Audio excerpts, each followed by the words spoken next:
کبھی ایسا ہوتا ہے کہ آپ کوئی چیز کھاتے ہیں تو وہ کڑوی ہوتی ہے تو آپ فوراً پھر شکر لے کے منہ میں ڈال لیتے ہیں, فوراً کوئی میٹھی چیز ڈال لیتے ہیں. کیوں؟ اس لیے کہ وہ جو کڑواہٹ پیدا ہوئی ہے وہ زائل ہو جائے.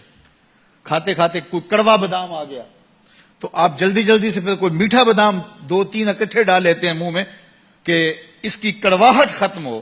جب کڑواہٹ پیدا ہوگی تو اس کو کیسے ختم کیا جائے گا؟ مٹھاس سے. مٹھاس زیادہ کی جائے گی, کھنڈ زیادہ ڈال دی جائے گی تو پھر وہ کڑواہٹ ختم ہو جائے گی.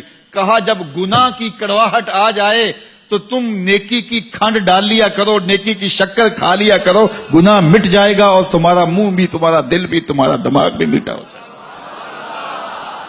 اس لیے فرمایا کہ جب گناہ ہو جائے تو فوراً کیا کیا کرو؟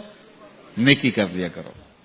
علماء نے کہا کہ نیکی سے گناہ مٹ جاتے ہیں. بعض نے کہا کبیرہ بھی مٹتے ہیں, صغیرہ بھی مٹتے ہیں, لیکن جو معتبر قول یہ ہے کہ صغیرہ مٹتے ہیں, کبیرہ توبہ سے مٹتے ہیں.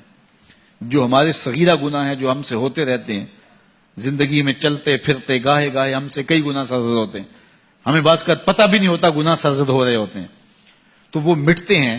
گناہ کیسے؟ وہ گناہ مٹتے ہیں نیکی کرنے سے. جب وضو کرتے ہیں ہاتھ کے گناہ مٹ جاتے ہیں, جب کلی کرتے ہیں منہ کے گناہ مٹ جاتے ہیں. اللہ اکبر. اسی طرح جب آپ نماز پڑھتے ہیں تو آپ کے بدن کے گناہ گر جاتے ہیں. جب نماز جمعہ پڑھتے ہیں, ایک جمعہ سے لے کر دوسرے جمعہ تک کے درمیان کے گناہ ختم ہو جاتے ہیں.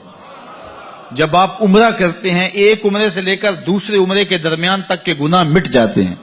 اور جب آپ حج کرتے ہیں تو ایسے ہوتے ہیں جیسے ابھی ماں کے پیٹ سے جنم لیا ہو, سارے گناہ مٹ جاتے ہیں, ایک گناہ بھی بدن پہ باقی نہیں رہتا. اللہ اکبر. فرمایا صحابہ کیا تمہارے گھر کے سامنے سے نہر گزرتی ہو اور تم اس نہر سے 5 وقت غسل کرتے ہو, تمہارے بدن پر کوئی میل کچیل رہے گا؟